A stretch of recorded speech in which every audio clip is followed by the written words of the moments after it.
to order. Welcome everyone here and appreciate you being here. I want to start off by expressing appreciation to Speaker Schultz and the House for hosting us here. I served for a while in the House, and it's always great to be back and kind of see who's in my seat, where I was sitting before, and remember the great spirit and exciting things that happened in the House. So thank you for hosting us back here and putting this on today with us. I'd like to recognize our great Supreme Court justices. And if I could, as I read their name, if they would either wave or stand, I'm going to start with our great Chief Justice Matthew Durrant. We'll hear from you later there over on the end. Associate Chief Justice Jill Pullman. There we go, right there on this side. Justice Diana Hagan. There we go. Justice John Nelson, our new justice. Stand up, John, a little so they can see you. A lot of them haven't seen you before. And Justice Paige Peterson. Welcome, and welcome your staff in the gallery, others that are here to hear this joint convention today. Thank you.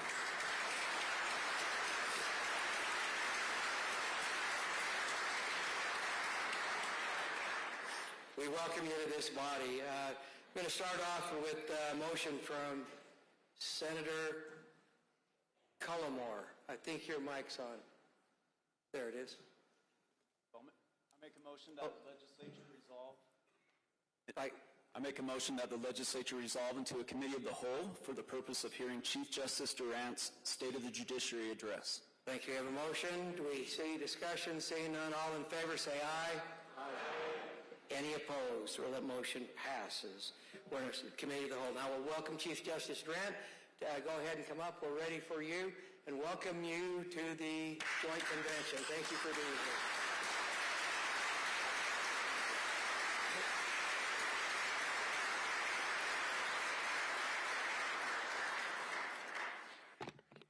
Thank you for that kind welcome.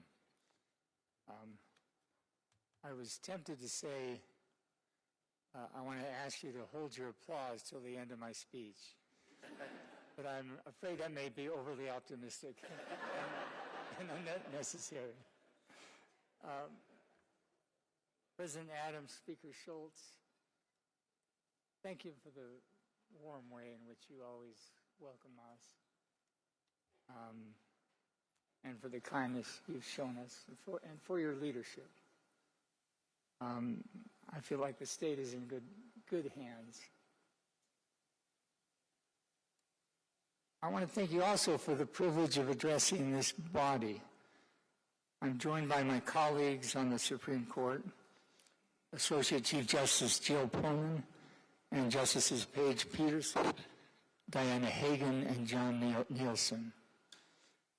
It is a great honor to serve with people who are not just extraordinary jurists, but remarkable people as well. Also like to note that we have members of our Judicial Council joining us here today in the gallery. They work tirelessly to help administer our courts. Now, I recognize that tensions are high between our branches of government. But that does not make it any less of a privilege to be here with you. I see in this room diligent public servants who care deeply about their responsibilities, serious men and women who are focused on good governance. I see with sleeves rolled up and a shared commitment to keeping Utah the best managed state in the country. And you've been remarkably successful, as attested to by nationwide metrics and publications. I see each of you navigating the tension between the needs of urban areas and the needs of Utah's vast rural communities. I say that with confidence because I, along with local judges and court employees, met with many of you throughout the state this year. We saw your concern and commitment firsthand.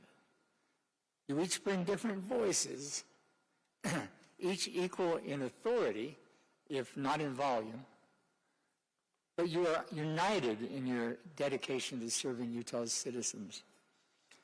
To me, that is refreshing. It is encouraging. I feel fortunate to be a citizen in a state where our legislators hold their responsibilities sacred, often at significant personal and financial sacrifice. Now, I'm going to be brief so you can return to your important work. I'll start by highlighting some successes of the judicial branch and how those successes align with concerns you have raised this past year. Then I'll address some of our budget requests. I'll conclude with some remarks on the importance of public confidence in each of our institutions. I'm pleased to report that the judicial branch has launched a 3-year strategic plan which commits us to public outreach, engagement with other branches of government, expansion of access to justice for those who cannot afford lawyers, and careful review of our operations to ensure we are open and fair for all. Here are a couple of things we are doing in response to that plan and to provide the people consistent with our mission statement, an open, fair, efficient, and independent system for the advancement of justice under the law.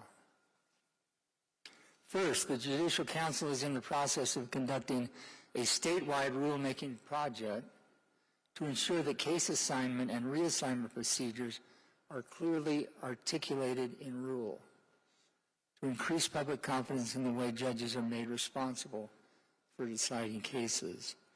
Also, we launched Court Connect, which includes town hall meetings, where judges and staff meet with stakeholders and the public in communities around the state to hear their needs and to connect resources and ideas to better serve those communities.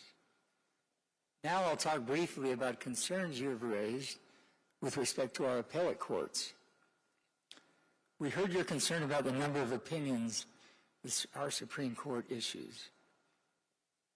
As we explained last year, pandemic-related slowdown in the trial courts eventually reached the appellate courts.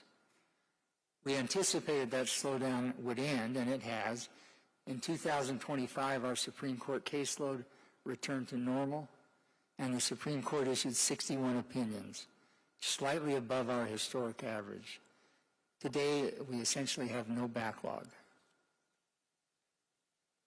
And we heard the concerns expressed by some legislators about attorney licensing fees and the state bar. We began our own review of license fees well before concerns were raised and have appreciated the constructive input from those of you who care about this issue. Nationwide, state bars and licensing fees are being re-examined alongside ongoing federal litigation on the permissible use of license fees. In this complex and evolving landscape, the Supreme Court is proactively reviewing the fees collected and how they are used. We will complete that review and make any changes before the next license fee cycle begins. The final success I wanted to highlight is one you share with us, judicial selection. Utah has a superb judiciary. It is deeply respected throughout the nation. That's largely because of the way we pick judges. We do so based on merit. Prospective judges must demonstrate, through years of professional practice, integrity, sound temperament, and a strong work ethic. Those who have not earned that reputation do not become Utah judges. Applicants are evaluated confidentially by people they work with, people they work against, and judges they appeared before. This process provides a comprehensive and candid assessment of each candidate, both as a person and as a professional. This is in sharp contrast to how many other states pick their judges. In those states, judges sometimes raise millions of dollars in campaign money. And And much of that money comes from the very law firms and companies whose cases will come before the judge. The potential for corruption and improper influence is obvious. You saw the success of the Utah merit-based model firsthand with your recent confirmation of Justice John Nielsen, who, I'll get into the prediction business, will be a wonderful justice on our court. We're delighted to have him join us. And you confirmed many outstanding trial court judges. Thank you for your role in adopting and implementing a selection process that has built an honorable and conscientious judiciary in which citizens can have confidence. I turn now to our budget requests. I ask you to remember that much of the frustration expressed over the past 2 years stems from a small number of decisions.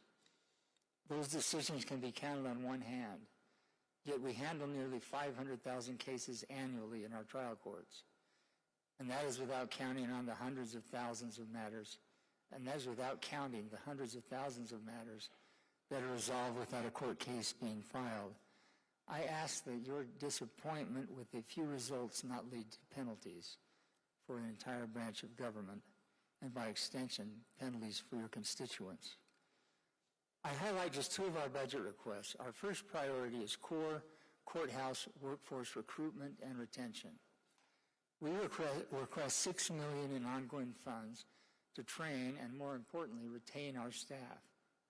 We have already committed our turnover savings to this effort. Now we need your help. You know as well as I do that public service is difficult work, often with compensation that cannot match the private sector. We ask for these funds to stabilize our workforce, which allows us to better serve the public. Our second priority is additional judges, 8 district court judges, 1 juvenile court judge, 4 commissioners, and at least 1, if not 2, Court of Appeals judges. These requests were made last year, but no new judges were allocated, which is why we return today with greater urgency. Please know that we make these requests to serve the same people you serve. Neither a defendant nor a victim should have to wait for a hearing in a criminal case. Families navigating divorce deserve timely resolution so children can find stability. An individual injured in an accident or a company being sued should not be in legal limbo without trial dates set out nearly a year into the future. Today, our district courts operate in triage mode. We need your help to fix that. Each of our requests is grounded in measured, fact-based workload data. Historically, we have received funding for less than 1 judicial position per year. Although we appreciate any funding previously provided, at that historical rate, it would take 20 years to fill the current need for judicial officers in Utah. I turn now to the possibility of adding 2 more Supreme Court justices. That is, of course, your prerogative. I ask only that you weigh the facts and understand the data you've been provided, just as we have in developing our requests. If you elect to fund 2 new justices, please do not do it at the expense of the judicial positions we have prioritized. The need for additional judges is much greater in our lower courts than in the Supreme Court. Finally, I'd like to share some thoughts on the state of both of our institutions. I love this country. I love this state. And I believe in our institutions. No, our institutions are not perfect, and so yes, they can be improved. But they are not the cesspools of corruption and self-interest that some would have you believe. They are largely composed of good and decent people who are genuine in their desire to serve well. That is true of Utah's legislature. It is true of Utah's judiciary. In recent years, we have witnessed a startling decrease in confidence in our public institutions. I believe this threatens the core values that have made the United States a beacon of hope in the world. It threatens the freedom and prosperity that has so miraculously graced us since the founding. We should each strive to promote confidence in our governmental institutions. I frequently speak of the many virtues of you, our legislature. I've done so again here today. I think that to the degree people have confidence in the role of our legislature, in our legislators, our state as a whole benefits, and the judiciary benefits. And when confidence in the judiciary rises, it strengthens our whole state, and the legislature benefits. Confidence in and respect for both our branches of government keeps our state strong. Now, let me be clear. I am speaking here of the integrity and good faith of our legislature and judiciary. There can and should be substantive disagreements, both within our respective institutions and between them. These disagreements are to be celebrated, and valid criticism should always be welcome. They're signs of healthy institutions. The problem comes when we cross over from substantive disagreement to personal attack, to attacks on motive, integrity, and good faith. This erodes public confidence in our institutions. On those rare occasions when we strike down one of your statutes as unconstitutional, we carefully and dispassionately explain why. You will never read an opinion where we challenge your integrity or good faith. I ask that you pay us the same courtesy in challenging our decisions. Do it on the merits, not through impugning our integrity. Disagreement is inherent in our system of government.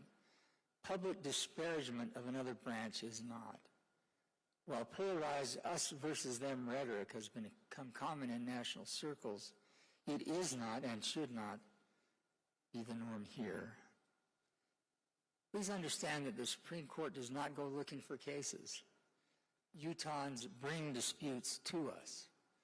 We decide them as they arrive based on the law and the facts presented. When we interpret statutes, we look carefully to discern your intent as expressed through the words you used. And when we interpret the Constitution, we seek the meaning as understood by the citizens who ratified it. We do not decide based on personal preferences or popularity. Judging based on personal preference is not judging at all. The bottom line for us is that we must decide cases, and the cases we decide often have strong arguments on both sides. But the reality is there will always be one side that is left disappointed, and I'm afraid judicial activism has come to mean a decision I disagree with. We apply a presumption of good faith to the work you do. I hope you will accord us that same presumption. In closing, thank you for your dedicated service. Public service is not easy. Whether you represent citizens along the Wasatch Front or in Utah's Red Rock and Sagebrush country, you each bring your own unique voice and perspective to the task of governing. I look forward to hearing those voices in this session and beyond. I have no doubt that you are united in your dedication to serving Utah's citizens. Thank you for the privilege of addressing you.